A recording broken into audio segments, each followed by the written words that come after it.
Peoples party ने public accounts committee की सरबराही मांग ली है। सेनेटर सलीम मांडवीवाला ने स्पीकर कौमी असम्बली को खत लिखकर पीएसी अरकान की रिक्विजिशन पर इजलास बुलाने का मुतालबा भी किया है। मजीद जानेंगे डॉन न्यूज के नुमाइंदे इरफान सदुजई से। इरफान, खत में मजीद क्या लिखा गया है?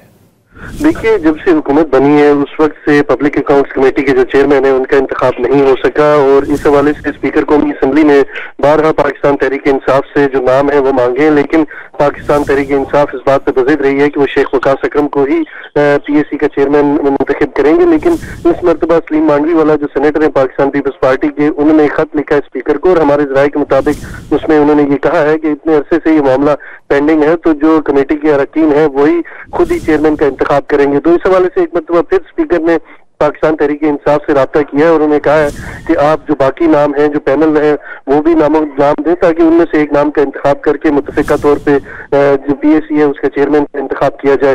तो अभी जो सलीम मांडवीवाला का जो खत है उसके ऊपर स्पीकर गौर फिक्र कर रहे हैं और देख रहे हैं कि इसके ऊपर क्या एक्शन लिया जाए। लेकिन दूसरी जाने पीपल्स पार्टी बज़िद है कि उन्हें पीएसी की चेयरमैनशिप दी जाए। लेकिन ये रिवायत रही है कि जो पीएसी की चेयरमैनशिप है वो अपोजिशन के पार्टी के पास ही रहती है, लेकिन काफी अर्सा गुजरने के बावजूद जब पीएसी का चेयरमैन मुंतखब नहीं हुआ तो पीपल्स पार्टी ने इसकी चेयरमैनशिप मांग ली है। जी, बहुत शुक्रिया इरफान सदुजई इन तफसीलात के लिए।